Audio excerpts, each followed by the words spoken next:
The price tag on your next car could jump by thousands overnight. That's not speculation. It's the direct mathematical result of the new 25% tariff on imported vehicles and parts taking effect April 3rd of 2025. Even Tesla, which manufactures in the US, is affected as they rely on imported components. For families already struggling with tight budgets, this hits hard. The ripple effects will impact used car prices, repair costs, and insurance premiums. Goldman Sachs now gives a 35% chance of these changes pushing the entire economy toward recession. If you're planning to buy, sell, or maintain a vehicle in the next few years, this video contains essential financial intelligence you can't afford to miss. The 1964 chicken tax mystery. Wait, did you know there's a weird 60-year-old tax that's still making your pickup trucks more expensive today? I'm serious. Back in 1964, President Lyndon B. Johnson slapped a seemingly random 25% tariff on light trucks that was only supposed to last for a little while. Fast forward to today, and this bizarre tax is still hanging around, silently adding thousands to the price tag of your Ford F-150 or Chevy Silverado. The whole thing started with frozen chickens. In the early 1960s, American poultry farmers had revolutionized chicken production, raising bigger birds faster and cheaper than anyone globally. Our exports were booming, especially to Europe, where consumers loved our affordable American poultry. European chicken farmers couldn't compete with our efficient industry and were losing market share rapidly. France and West Germany responded by imposing massive tariffs on American chicken imports, causing our exports to Europe to drop by more than 25% almost overnight. President Johnson decided to retaliate strategically. Rather than taxing all European goods, his administration carefully selected products that would pressure Europe while minimizing harm to American consumers.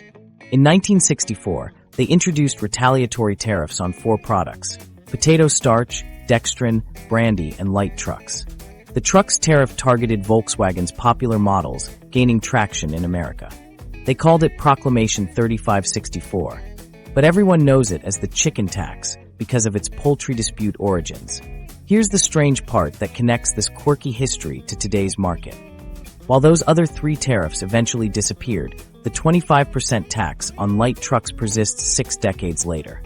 This temporary measure in a chicken dispute has become like an economic scar tissue, permanently altering the American automotive landscape, while most consumers remain completely unaware of its existence. This policy decision completely reshaped the American truck market for generations. Foreign automakers essentially abandoned selling their small trucks in America because the 25% tax made them too expensive to compete. Toyota and Nissan, just introducing their compact pickups when the tax hit, eventually had to build factories in the US to access our truck market. Meanwhile, American automakers enjoyed a protective bubble around their most profitable segment. Without meaningful foreign competition for decades, Ford, Chevy, and Dodge dominated the market with enormous profits. The F-150 became America's best-selling vehicle for over 40 years straight, an achievement directly linked to this chicken-inspired protection. Automakers have attempted remarkable workarounds to avoid this tax. Ford's strategy with their Transit Connect vans demonstrates the absurdity. These Turkish-built cargo vans would normally face the 25% tariff. Ford's solution? Install windows and rear seats in every van before shipping to America, classifying them as passenger vehicles facing only a 2.5% tariff. Then, after clearing customs, workers would remove those seats and windows, converting them back to cargo vans before selling them. They constructed, shipped, and immediately destroyed perfectly good components solely to circumvent the chicken tax. This continued for years until U.S. Customs sued Ford. In 2013, the Court of International Trade ruled against Ford, calling their passenger van claim a disguise. The chicken tax provides a clear blueprint for what happens when tariffs become permanent. What began as a quick response to a specific trade dispute transformed into a fixture that distorted an entire market segment. The 25% rate wasn't based on economic analysis. It simply matched Europe's chicken tariff. Yet its effects have rippled through 6 decades of American automotive history. Looking at the newly announced 25% auto tariffs, the chicken tax offers a concerning preview of potential outcomes. When foreign manufacturers couldn't compete in the truck market, pickup prices rose by thousands across the board. Even American-made trucks cost more because domestic manufacturers faced minimal price competition from imports.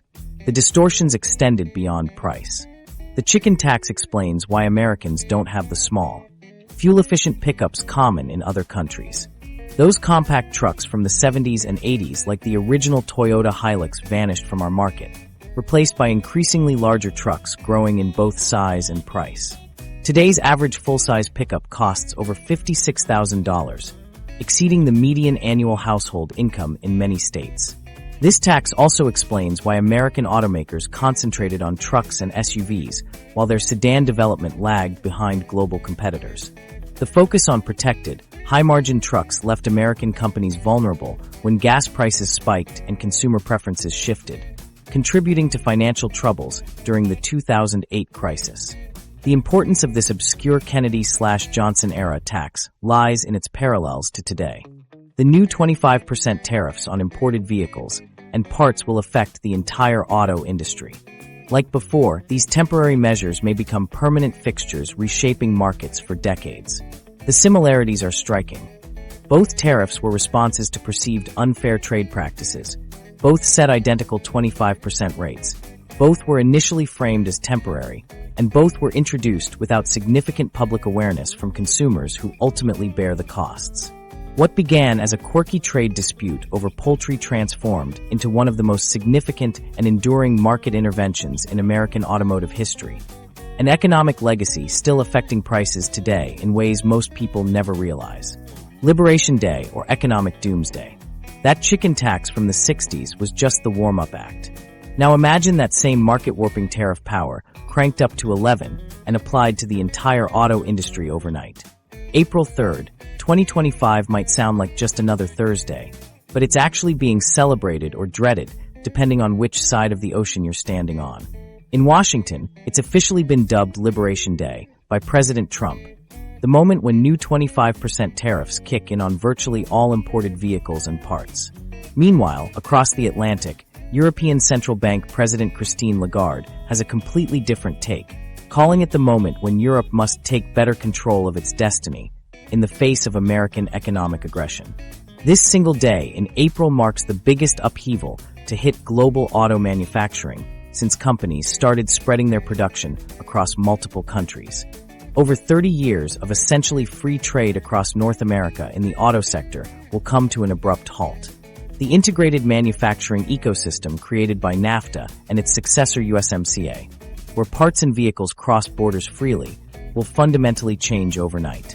The White House portrays these tariffs as the automotive equivalent of a superhero movie, swooping in to save American jobs and bring manufacturing back home.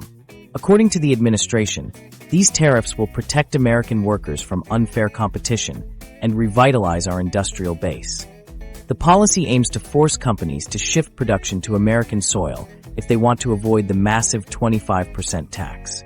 Economists, however, view this same scenario as a horror film. Major financial institutions like Morgan Stanley and Goldman Sachs warn that these tariffs could trigger a recession by disrupting supply chains, raising consumer prices, and causing job losses in sectors dependent on affordable vehicles. One Morgan Stanley analyst stated bluntly, "This policy threatens to undo decades of global supply chain integration at a time when the economy is already facing headwinds." The stock market reaction resembled pure panic. General Motors shares plummeted 8% within days of the announcement, billions in market value vanishing instantly.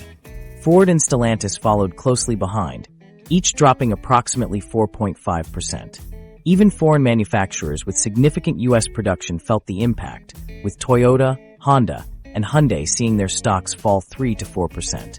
These dramatic movements reflect investors calculating the serious financial damage ahead. Strangely, automakers are deeply concerned despite many already building cars in America. Toyota operates massive plants in Kentucky, Texas, and Indiana, employing thousands of American workers.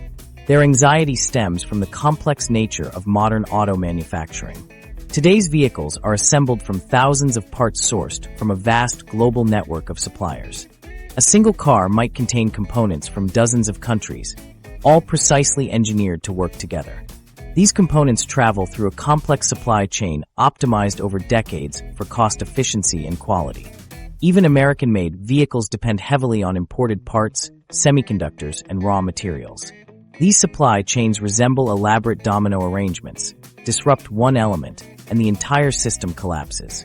The new tariffs affect not just finished vehicles imported from abroad, but individual components too.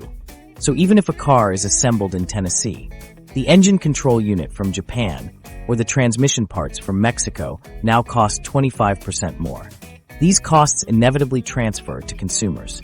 The auto industry constructed these intricate supply networks assuming trade barriers would remain low. Suddenly changing the rules forces companies to make painful adjustments. Either absorb massive new costs, pass them to consumers, or withdraw certain vehicles from the American market entirely. This policy effectively terminates North American automotive integration. For decades, the US, Canada, and Mexico functioned as a single manufacturing zone. Parts and partially assembled components crossed borders multiple times without significant tariffs. Each country specialized in their strengths, maintaining quality while controlling costs. Canadian industry representatives emphasize that American and Canadian auto industries function as partners, not competitors. Canadian suppliers operate 156 production facilities across 19 U.S. states, directly employing American workers.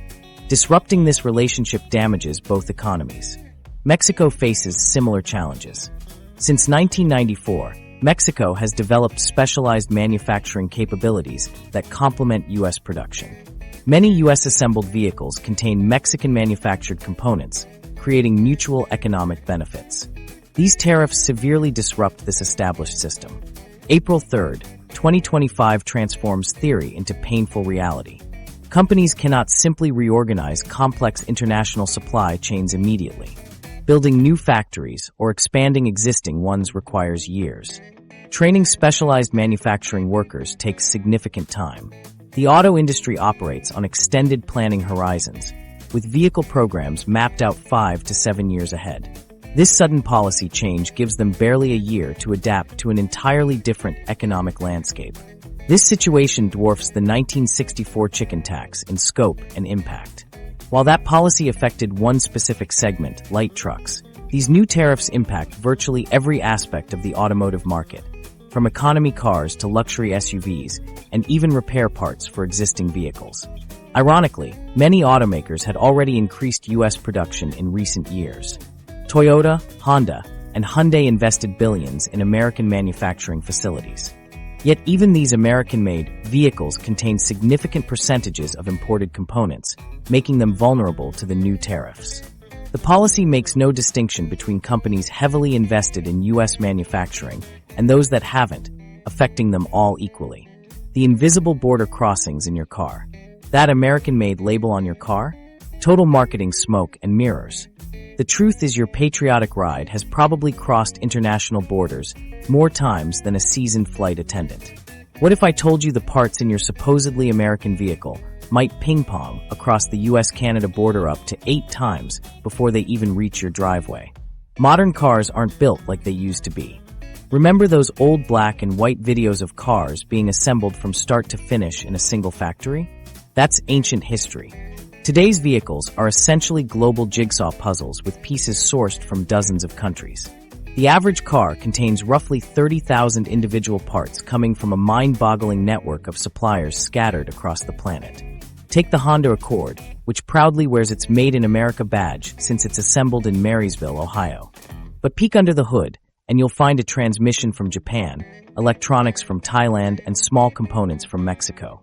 Even its American-made parts often contain raw materials and subcomponents from overseas. That American car in your garage is actually a world traveler with a more diverse passport than most humans. This is how the entire industry works.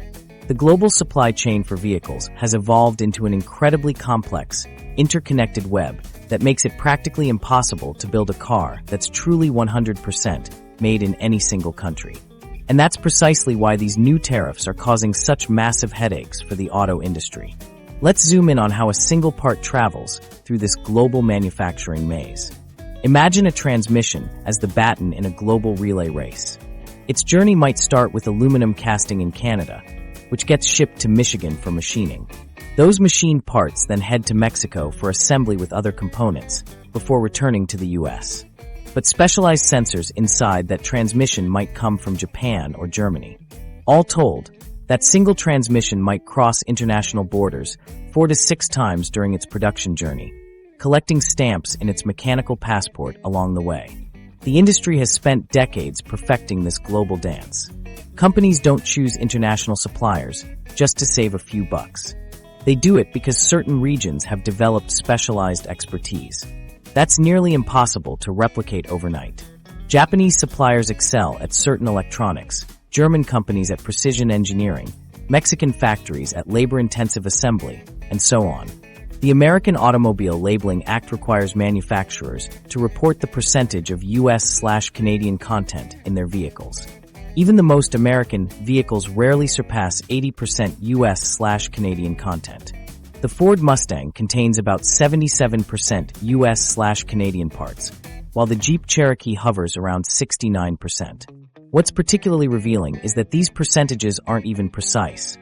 The rules allow manufacturers to count an entire part as domestic if at least 70% of its components come from the US or Canada. Even Tesla relies heavily on international supply chains. Their batteries contain minerals and components sourced globally, including lithium from Australia, cobalt from the Democratic Republic of Congo, and various electronic components from Asia. When those new tariffs hit, even Tesla won't be immune from the economic impact. The auto industry's supply chain has evolved this way for good reasons. It's about specialization, expertise, and efficiency. Certain regions have developed specialties that would take years and billions of dollars to replicate domestically. Mexico has specialized in wiring harnesses, Canada in aluminum parts, Japan in advanced electronics, and so on. Here's where things get really messy with these tariffs. They hit both completed vehicles and parts coming into the country. So even if a car is assembled in America, with American workers in an American factory, it will still get slammed with tariff costs on its imported components. Since every car contains imported parts, no manufacturer escapes unscathed. The Alliance for Automotive Innovation reports that the average vehicle contains roughly 13 to 40% foreign content, even when assembled domestically. That means a $40,000 American-assembled vehicle could see price increases of $1,300 to $4,000 just from the tariffs on its imported components. For fully imported vehicles, the price jump will be astronomical. Think about the logistics nightmare this creates. Automakers now have to track exactly where every tiny component originates, calculate the tariff impact, and figure out if they need to completely redesign their supply chains. They can't just flip a switch and source everything domestically. The specialized manufacturing capacity simply doesn't exist in the US for many components. Consider semiconductors as an example. Despite efforts to boost domestic production, the US still imports the vast majority of the microchips that power everything from your car's infotainment system to its engine management. Building domestic capacity will take years and billions in investment. In the meantime, car makers will have no choice but to pay the tariffs and pass those costs to consumers. What's particularly ironic is that this global supply chain actually developed partly because of previous tariffs like the chicken tax. Manufacturers got creative in response to those old barriers, creating this complex international production web as a way to optimize around various trade policies. Now, these new, broader tariffs are essentially penalizing the very system that evolved in response to previous government actions. The current tariffs assume a simple world where cars are made in one country and sold in another. But that world hasn't existed for decades. Today's vehicles are truly global products, with supply chains that span continents and components that travel tens of thousands of miles before becoming part of your car. Winners and losers, auto industry earthquake. In this automotive game of musical chairs, the music's about to stop, and not everyone will find a seat at the American market table. While we've seen how globally interconnected auto manufacturing has become, the harsh reality is that some car brands simply won't survive the 25% tariff tsunami. The math is brutal and unforgiving. Companies whose business models rely heavily on importing vehicles or parts from overseas are facing an existential threat. What's truly shocking is that some beloved brands you've grown up with might completely vanish from American roads. Let's get real about who's positioned to weather this storm and who's likely to get washed away. Among American manufacturers, Ford sits in the strongest position with approximately 80% domestic content across its lineup. Their long-standing investment in U.S. manufacturing facilities gives them a significant buffer against these tariffs. The F-Series trucks, which generate the bulk of Ford's profits, are primarily built in Kentucky, Michigan, and Missouri, giving them protection that many competitors lack. Surprisingly, General Motors, despite its all-American image complete with baseball and apple pie marketing, is positioned to take one of the biggest hits among domestic manufacturers. GM has aggressively globalized its manufacturing footprint over the past 2 decades, investing heavily in facilities in Mexico, China, and South Korea. Nearly 30% of GM vehicles sold in America are imported from these countries, including popular models like the Buick Encore, Chevrolet Trax, and even the Chevrolet Silverado regular cab. Their luxury division, Cadillac, faces serious trouble. The Cadillac XT4 is manufactured in Kansas, but with a substantial amount of imported components. With U.S. content at just 46%, this American-made luxury SUV could see price increases of $5,000 to $7,000, destroying its competitive position against domestic-built competitors like the Lincoln Corsair. Stellantis, the parent company of Chrysler, Dodge, Jeep, and Ram, occupies middle ground. Their Jeep Wrangler and Ram trucks have high domestic content, while their smaller vehicles contain significant foreign components. The Italian-made Jeep Renegade will likely disappear from U.S. showrooms entirely rather than trying to survive with an $8,000 tariff price increase. The outlook darkens considerably for certain foreign brands. Mazda stands particularly vulnerable with 0 U.S. manufacturing facilities. Industry analysts predict Mazda might completely exit the U.S. market rather than sell vehicles with a 25% price premium. Imagine American roads without the MX-5 Miata, CX-5, and Mazda 3. Similarly, Subaru faces a precarious position. Despite their cult-like following, they manufacture only the Outback, Legacy, Ascent, and Impreza at their Indiana plant. The popular Crosstrek and Forester, imported from Japan, would face substantial price increases. Their beloved BRZ sports car would likely vanish from U.S. showrooms entirely. Luxury brands confront a unique dilemma. Mercedes-Benz and BMW operate U.S. facilities, but primarily build SUVs domestically while importing sedans and sports cars. This creates a bizarre scenario where a BMW X5 SUV might avoid major price increases, while a 3 Series sedan jumps by $15,000 or more. The Germans are already adapting, with BMW announcing plans to prioritize production of higher-margin vehicles at their U.S. plants. Volvo presents another fascinating case study. Despite Chinese ownership, they've invested heavily in their South Carolina plant for the S60 sedan and upcoming XC90 SUV. However, smaller SUVs like the XC40 and XC60 come from Europe and China, placing them directly in the tariff crosshairs. Volvo might discontinue their lower-margin vehicles in America rather than attempt to sell them with significant price increases. Japanese manufacturers show varying degrees of vulnerability. Toyota and Honda maintain the strongest U.S. manufacturing presence, producing about 66% and 70% of their U.S. sold vehicles domestically, respectively. Yet even their American-made vehicles contain significant imported components. The Indiana-assembled Honda Civic, with 35% imported parts, could see price increases of $3,000 to $4,000. On the flip side, Nissan faces greater challenges with plants in Tennessee and Mississippi primarily producing trucks, SUVs, and larger sedans. Their smaller vehicles and luxury Infiniti models are largely imported. Without rapid supply chain adjustments, Nissan could abandon the budget-friendly segment that has historically been their strength. Korean manufacturers Hyundai and Kia have invested significantly in U.S. production but remain vulnerable. Their Alabama and Georgia facilities produce popular models like the Santa Fe, Tucson, Telluride, and Sorento.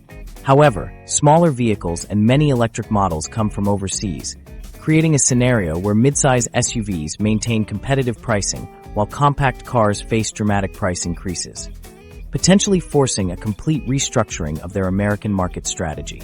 The electric vehicle segment faces particularly severe disruption. Most EVs sold in America contain significantly higher percentages of imported components than gas-powered counterparts, especially batteries, representing roughly 40% of an EV's value.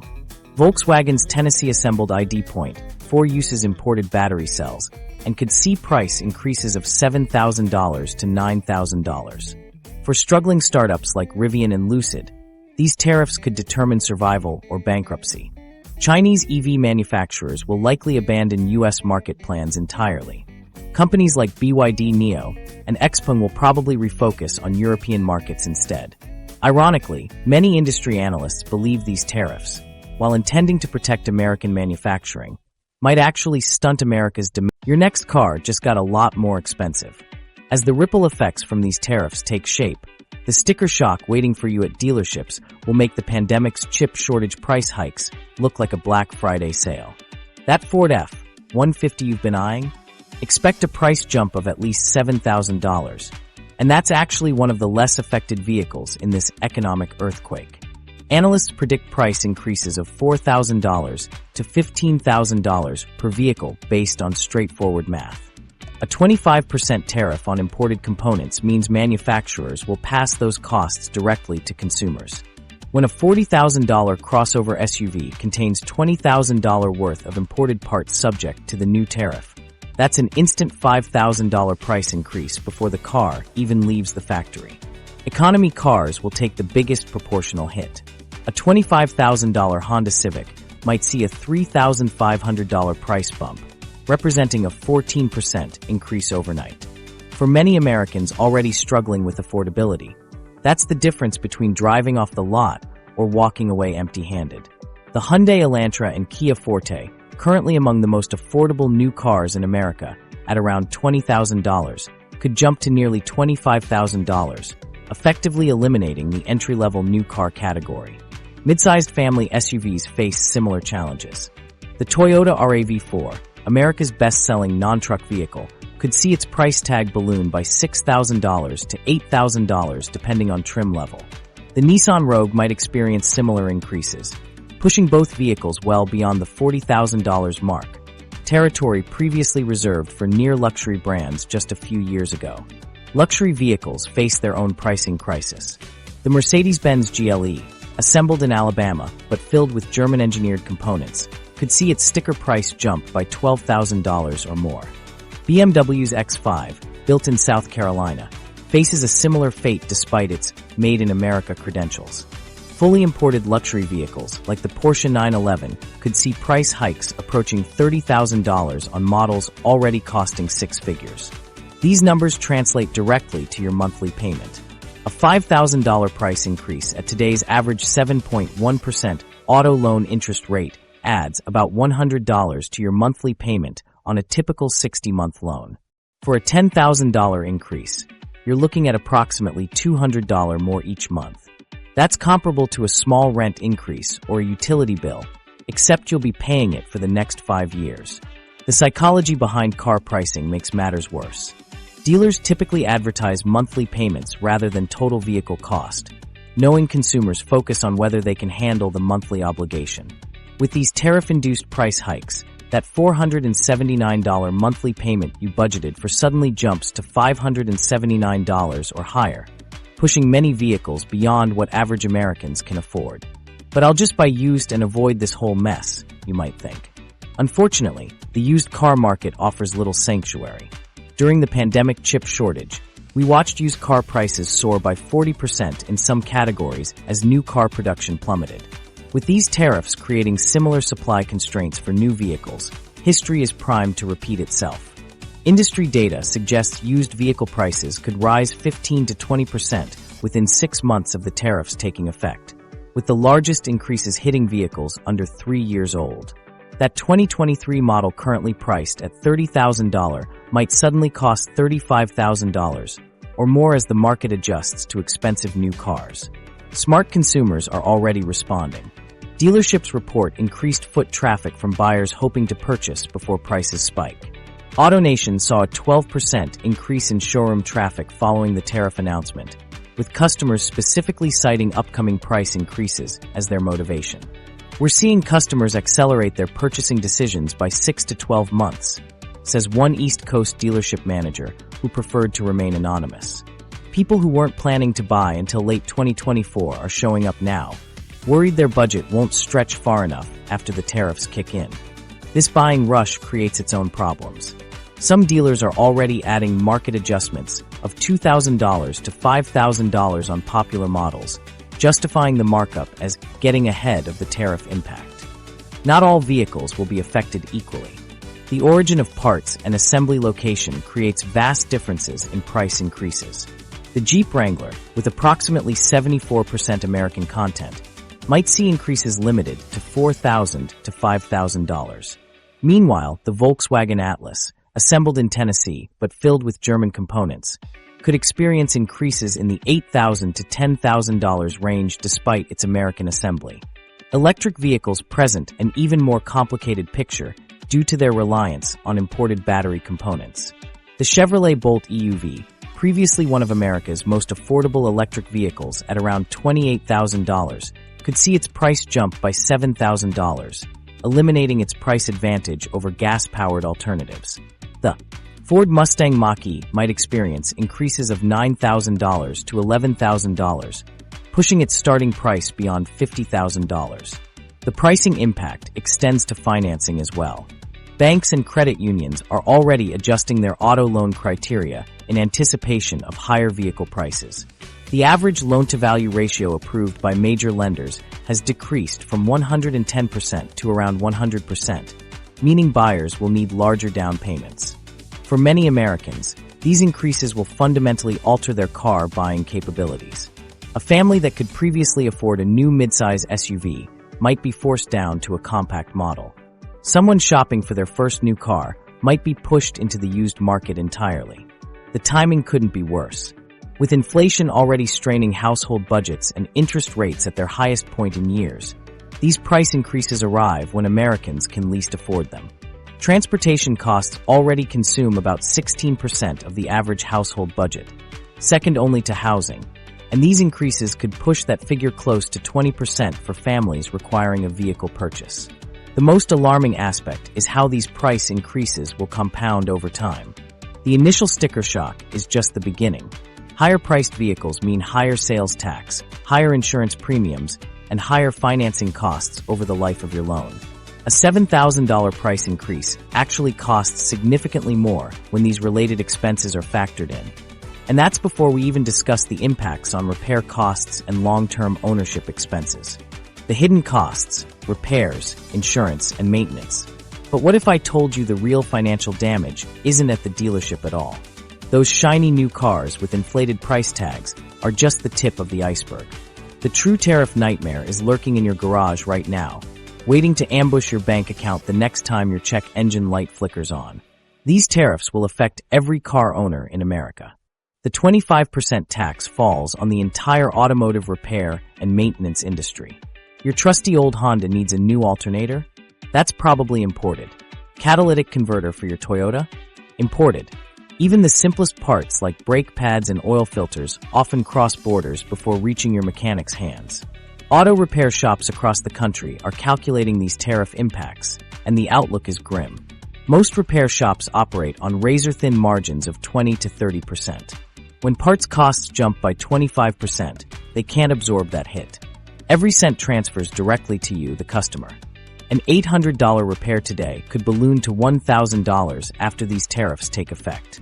That transmission replacement that cost $3,500 a few years ago? Under new tariffs, that same job would set you back over $4,300. Routine maintenance will see price spikes too. Oil changes, tire rotations, brake jobs. All these costs are headed up by 15 to 20% on average. The average American spends about $1,186 annually on car maintenance and repairs. With tariffs, that jumps to roughly $1,400 to $1,500 per year. For luxury vehicle owners, or those driving aging cars needing more attention, annual repair costs could hit $2,500 to $3,000 post-tariffs. This creates a brutal feedback loop. As repair costs climb, more people delay necessary maintenance. That procrastination breeds bigger, more expensive problems. A $300 brake job postponed due to tariff-inflated prices transforms into a $1,200 rotor replacement and caliper rebuild months later. A financial avalanche triggered by a small initial cost increase. Your car insurance bill will feel the impact too. Insurance companies factor repair costs into their pricing models. When post-accident repair costs increase by 20 to 25%, insurers build that into everyone's premiums. The average collision claim currently runs about $3,350. Post-tariffs, that same claim will cost insurance companies around $4,100. These increased costs distribute across all policyholders. Industry analysts predict car insurance rates could jump by 12 to 18% within the first year after tariffs take effect, regardless of whether you drive a brand new Tesla or a 15-year-old Corolla. For the average American family with 2 vehicles, their annual insurance bill will likely increase by $200 to $300, even without filing claims. Households with teenage drivers or those in higher risk categories could see increases exceeding $500 per year. The timing couldn't be worse. Auto repair costs have already skyrocketed due to inflation and supply chain issues. According to the Auto Care Association, repair costs have increased by 28% since 2019, outpacing overall inflation. Adding a 25% tariff is like pouring gasoline on an already raging fire. Consider windshields. An average replacement costs around $400, jumping to $500 with tariffs. Modern windshields with embedded sensors for driver assistance systems currently cost upwards of $1,500 to replace and recalibrate, potentially hitting $1,875 after tariffs. Even basic maintenance items add up. Air filters at $15 to $20 each, replaced every 15,000 to 30,000 miles alongside cabin filters and spark plugs, face that same 25% increase. Tires, mostly manufactured overseas, will see a set that costs $600 today likely costing $750 post-tariffs. Owners of older vehicles face a particularly harsh equation. When repair costs approach or exceed a vehicle's market value, they must choose between increasingly expensive repairs or purchasing a new vehicle at tariff-inflated prices. This dilemma could force millions of Americans to extend current car loans or take on new debt while auto loan interest rates hover around 7%. There's an environmental impact too. When repair costs soar, more vehicles get scrapped prematurely.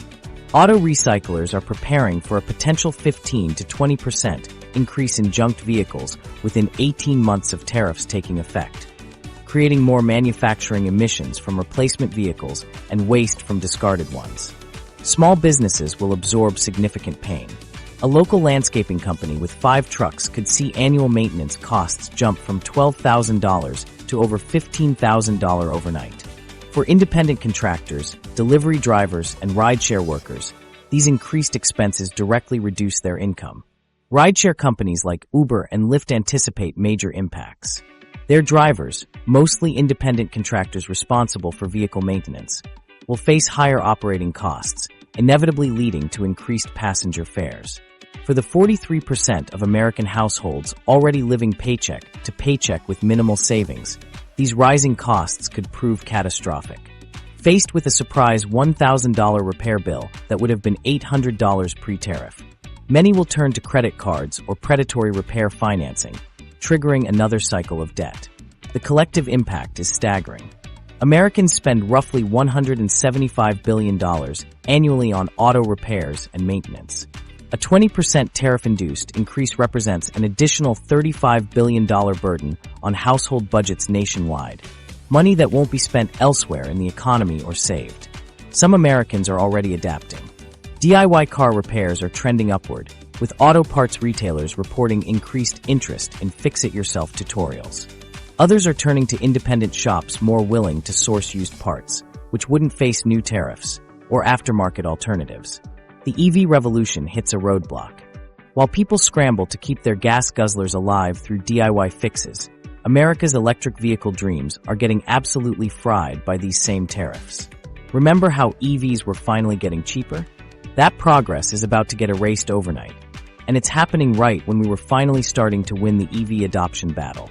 The electric vehicle revolution has been gaining serious momentum over the past few years. Prices have been dropping, charging stations popping up everywhere, and more Americans have been considering making the switch. But these new tariffs are about to slam the brakes on all that progress at the worst possible moment. Electric vehicles depend heavily on imported components, substantially more than conventional cars do. The battery makes up almost half the cost of an EV, requiring materials and parts from all over the world. The proposed 920% anti-dumping duty on Chinese graphite will likely increase battery prices by 125%. This critical material constitutes the backbone of lithium-ion batteries, with China currently supplying about 90% of the world's processed graphite. These tariffs create a devastating price surge. When you combine the graphite tariffs with the 25% auto tariffs, you're looking at over $12,000 added to the sticker price of most EVs. The Chevrolet Bolt EUV that was finally competitive at around $27,000 could suddenly cost nearly $40,000, completely erasing years of progress in making EVs affordable for regular folks. The tariff situation worsens when you consider EV design requirements. To maximize range and offset heavy batteries, electric vehicles use about 30% more aluminum than traditional cars. Aluminum faces tariffs too, hitting manufacturers twice, on battery components and on the lightweight materials needed for efficiency. Ford's F-150 Lightning exemplifies this challenge. After years of development to bring electric trucks to market at prices appealing to core customers, the base model starting around $50,000 could easily jump past $65,000 with these compound tariff effects. This prices out exactly the everyday Americans who were just starting to consider electric options. The timing couldn't be worse. We were approaching the cost parity point, where electric vehicles would cost roughly the same as comparable gas cars. Several manufacturers had announced models in the $25,000 to $30,000 range within the next 2 years, making EVs accessible to middle-class buyers instead of just wealthy enthusiasts. With these tariffs, that cost parity timeline gets pushed back by 5 to 7 years. The momentum we've built could completely evaporate as buyers who were considering going electric decide to stick with familiar gas-powered vehicles that suddenly look like bargains compared to tariff-inflated EVs. This is like a race where American EV manufacturers were finally gaining speed, only to find invisible hurdles placed directly in their path. Just as they were catching up to global competitors, these tariffs forced them to run with weights strapped to their ankles while everyone else sprints ahead unencumbered. These price increases threaten to derail the Biden administration's climate goals and EV adoption targets of 50% of new car sales by 2030. With tariffs, industry analysts are revising projections down to 25 to 30% at best. Millions fewer electric vehicles and millions more tons of carbon emissions. The global race for EV manufacturing dominance is heating up, and these tariffs could handicap American companies just as they're starting to gain ground. While U.S. manufacturers struggle with higher component costs, Chinese companies like BYD are scaling up production and driving down costs. They'll be free to dominate in Europe, Asia, and emerging markets, potentially leaving American manufacturers behind in the global transition. These tariffs, implemented partly to counter Chinese dominance in EV manufacturing, might actually cement that dominance everywhere except the U.S. market. European and Asian buyers will benefit from China's cost advantages, while American consumers face artificially inflated prices. Even Tesla, with the most vertically integrated supply chain of any American EV maker, will struggle. Their planned $25,000 model becomes virtually impossible to produce profitably under these tariff conditions. Their attempts to source more components domestically will take years, leaving them vulnerable meanwhile. The effects extend beyond sticker prices. Higher upfront costs mean higher monthly payments and insurance premiums. Less investment in charging infrastructure creates a negative feedback loop, further discouraging adoption. Startups like Rivian and Lucid, already struggling to reach profitability, now face even steeper climbs. Venture capital for new EV technology could dry up as investors see a shrinking U.S. market potential, potentially stalling innovation when we need it most. The household math is grim. A middle-class family planning to buy an electric crossover SUV at $45,000 with monthly payments around $750 would now face costs of $57,000 with payments jumping to $950 or more. For many families, that $200 monthly difference makes them stick with gas. These tariffs come just as battery technology was making significant advances. New chemistries were bringing down costs, and manufacturing scale was improving efficiency. All that progress gets effectively canceled out by these tariff policies. Manufacturers are already reconsidering EV rollout plans. Ford hints at potential delays for several electric models, and GM is reportedly reassessing the timeline for its Ultium platform expansion. These delays affect vehicle availability and the thousands of jobs that would have been created in battery manufacturing and EV production. American consumers face a painful dilemma. Gas prices remain volatile and climate concerns grow, making electric vehicles increasingly attractive. But these same vehicles are about to become financially out of reach for many people who would benefit most from lower global trade war. Retaliation begins. As the EV pricing dilemma unfolds across American dealerships, a much bigger economic storm is brewing internationally. Our trading partners aren't just sending strongly worded diplomatic notes. They're launching multi-billion-dollar counterattacks on American products that will hit your wallet in totally unexpected ways. Remember that fancy bourbon you enjoy on special occasions? Or maybe those Levi's jeans you've had your eye on? They're becoming collateral damage in an international trade war that makes our auto industry drama look like the opening act. Our closest allies are responding with precision-targeted economic measures aimed directly at American political pressure points. The European Union has assembled a $28 billion retaliation package featuring iconic American products. Kentucky bourbon represents the signature industry of Senate Minority Leader Mitch McConnell's home state.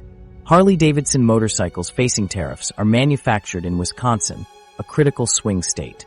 And the iconic Levi's jeans being targeted represent San Francisco's famous export and a symbol of American cultural influence abroad.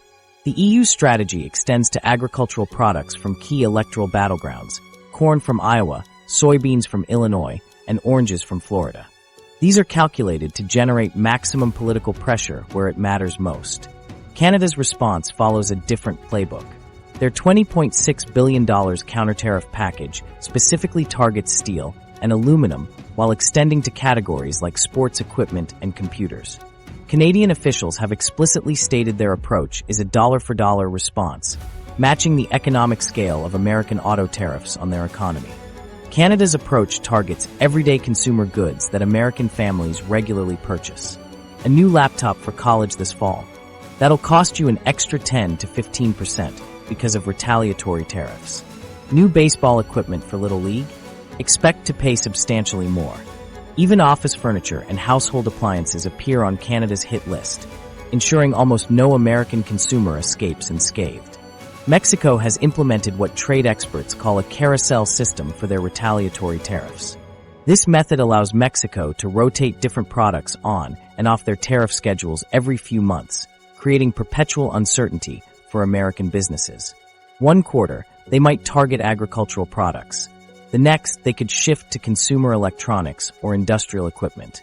A trade analyst at the Peterson Institute described Mexico's approach as economic psychological warfare, designed to prevent American businesses from adapting. Just when companies develop workarounds for one set of tariffs, the targets change, forcing continuous disruption and cost increases that inevitably reach consumers. These retaliatory measures feature laser-focused targeting of politically sensitive regions. Canadian tariffs disproportionately impact Michigan, Ohio, and Pennsylvania, all crucial swing states. European tariffs concentrate on products from Kentucky, Wisconsin, and Tennessee, where influential senators hold power over trade policy. Mexican tariffs heavily affect Texas, Arizona, and California, states with substantial cross-border trade relationships. This political targeting is strategic. A former U.S. trade representative explained, "Our trading partners have become sophisticated students of American political geography. They know exactly which exports matter to which congressional districts, and they design their retaliation to maximize political pain rather than economic impact." The precision of these retaliatory measures reveals how deeply our trading partners understand America's political landscape. When the EU places tariffs on bourbon, they're applying pressure directly on Kentucky's 71,000 distillery-related jobs.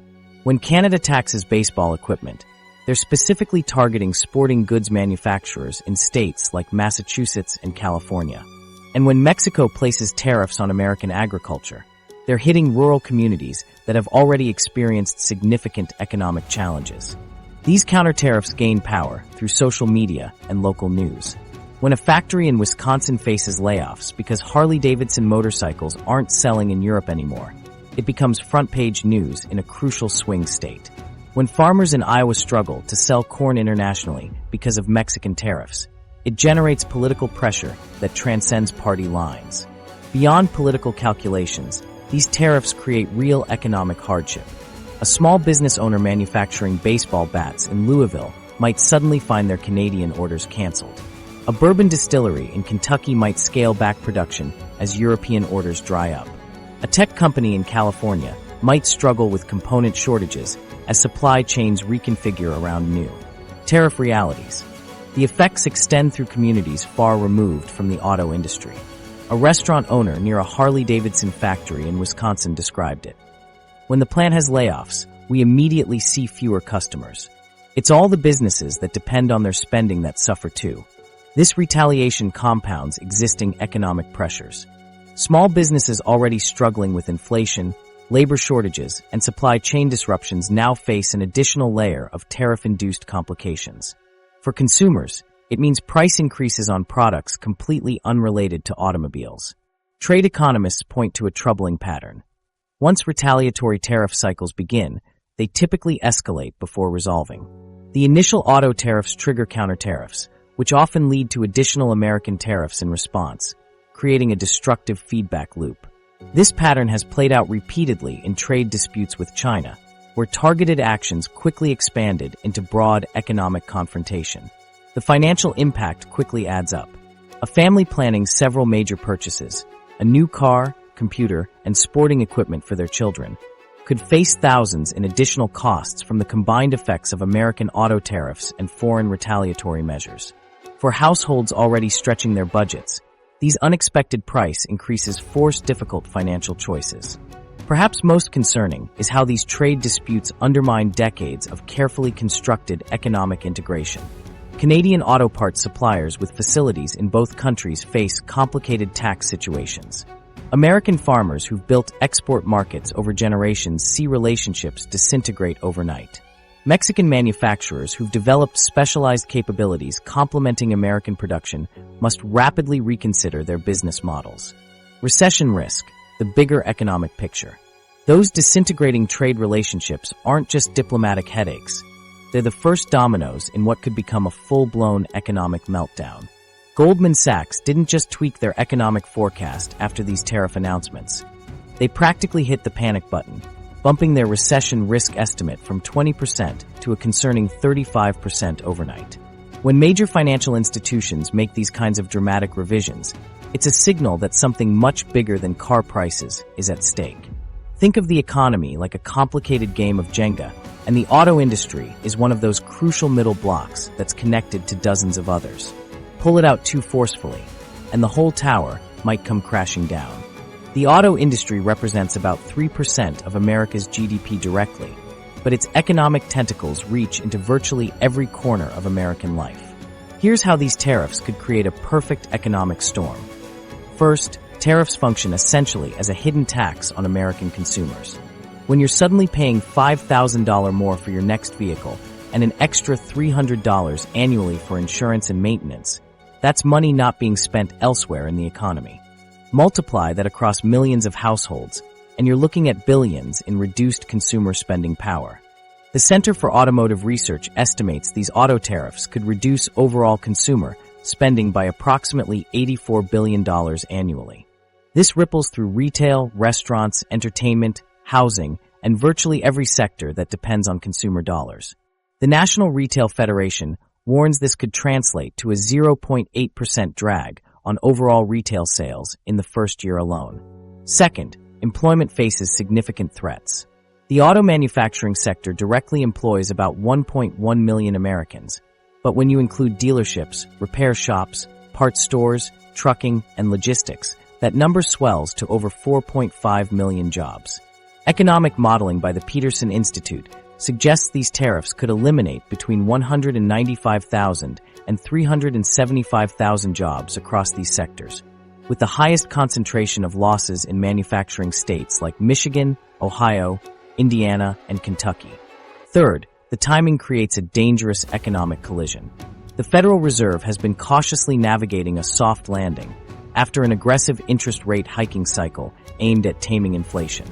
Adding tariffs introduces new inflationary pressures, just as they were getting price increases under control.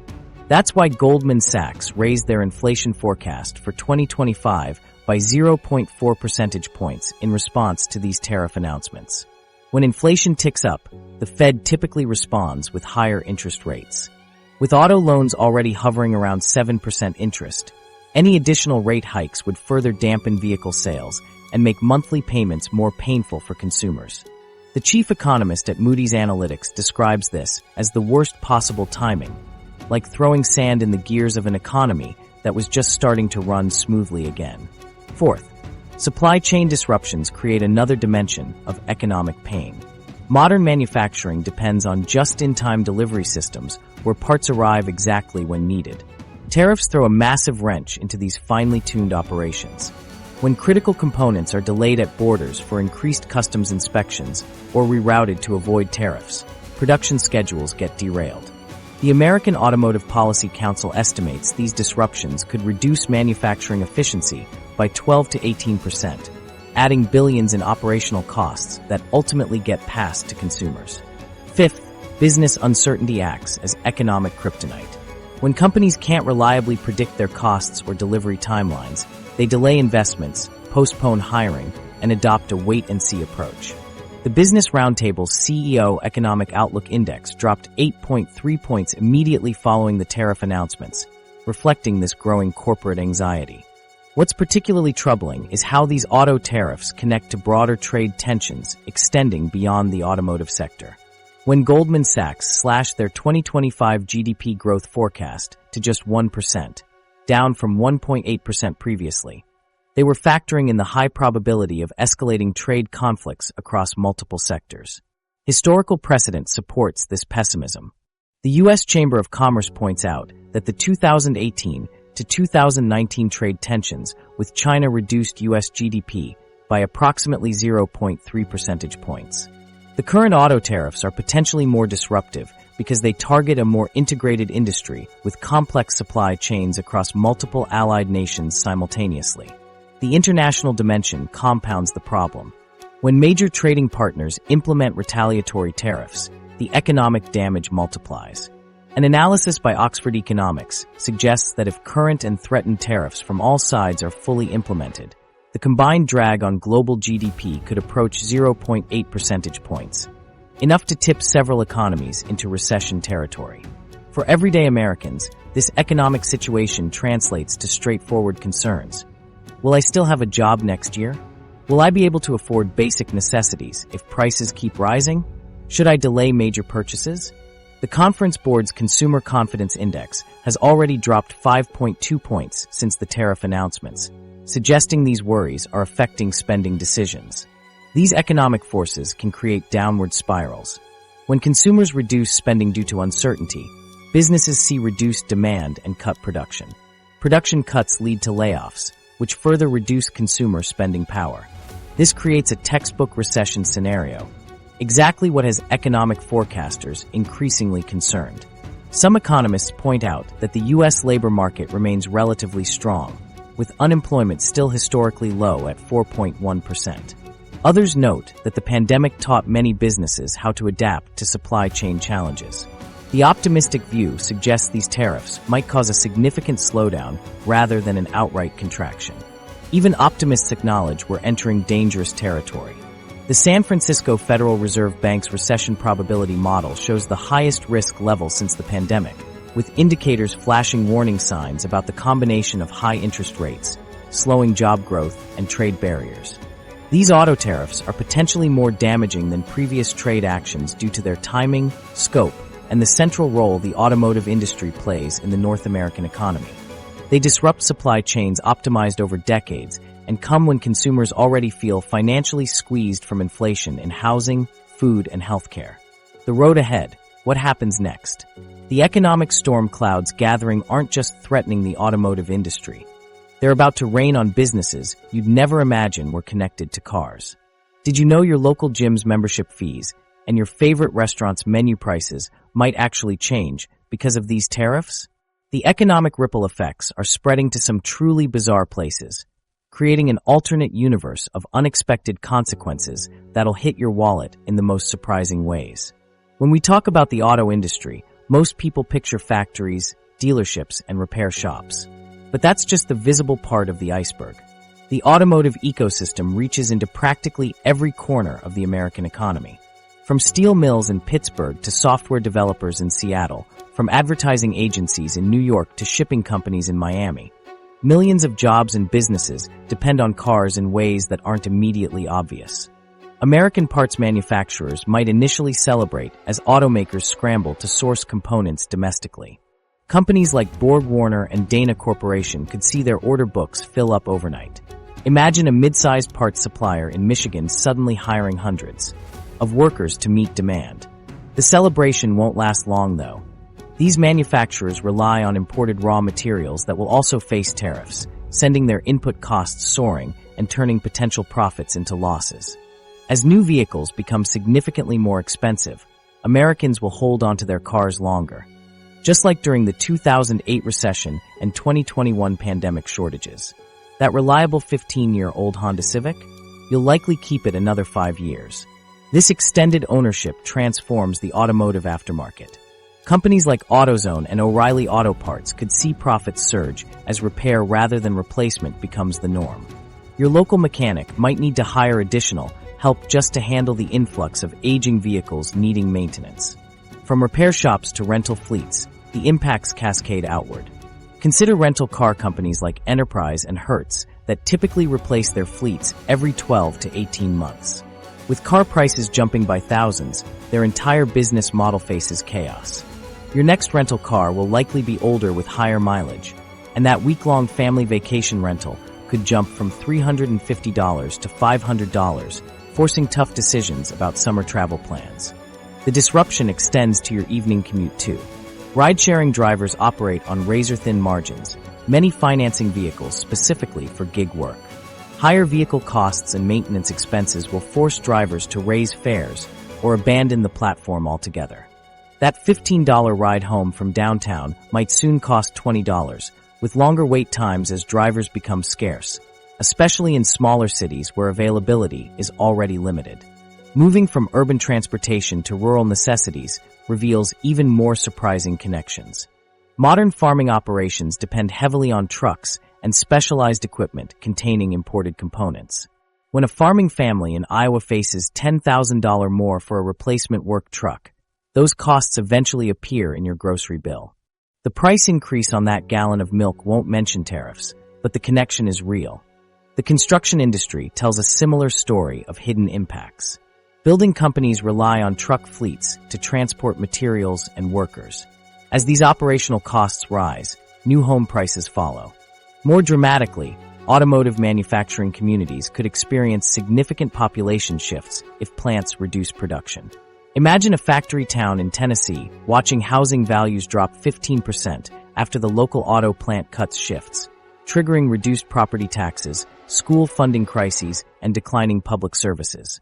Tourism destinations face their own version of automotive fallout. With transportation typically consuming about 16% of household budgets, a jump to 20% means something else must give, often vacation spending. The hotel owner in Gatlinburg or souvenir shop in Myrtle Beach watching visitor numbers drop by 10% might never connect their struggling business to automotive trade policy. Small businesses feel these effects particularly acutely. Picture the local flower shop dependent on its delivery van, suddenly facing repair costs they can't afford, or the landscaping service watching their fleet maintenance expenses skyrocket. Without the financial cushion larger corporations enjoy, many will raise prices and lose customers. When that flower delivery fee jumps from $10 to $15, ordering flowers becomes a luxury fewer people justify. The financial sector experiences its own version of this chain reaction. Banks specializing in auto loans could see default rates spike as consumers struggle with higher payments. These defaults ripple through auto loan-backed securities, potentially affecting investment portfolios and retirement accounts. Your 401k performance might suffer without you recognizing the connection to automotive tariffs. The permanent nature of these tariffs forces fundamental business changes. Unlike temporary trade measures, these long-term shifts require complete supply chain restructuring. Companies will accelerate automation to offset higher costs, meaning the factory worker in Alabama might find themselves replaced by robots sooner than expected, while software developers creating automotive AI systems see unprecedented demand for their skills. Perhaps most troubling is how these effects emerge gradually and indirectly. When your favorite local restaurant raises prices or closes entirely, you might blame inflation or changing consumer preferences, never realizing it's partially because transportation costs throughout their supply chain increased by 20%, making their business model unsustainable in this new economic reality. History has shown us that tariffs rarely stay temporary. The chicken tax's lasting impact demonstrates how today's policies shape our economy for generations. Extend your current vehicle's life through preventive maintenance. Time your purchases strategically before tariffs hit or after markets stabilize. Research which models will face minimal price increases. Consider alternative ownership options like leasing or certified pre-owned vehicles. These economic shifts affect everyone differently based on location, needs, and financial situation. By staying informed and implementing these specific strategies, you can navigate this changing landscape effectively. Your financial future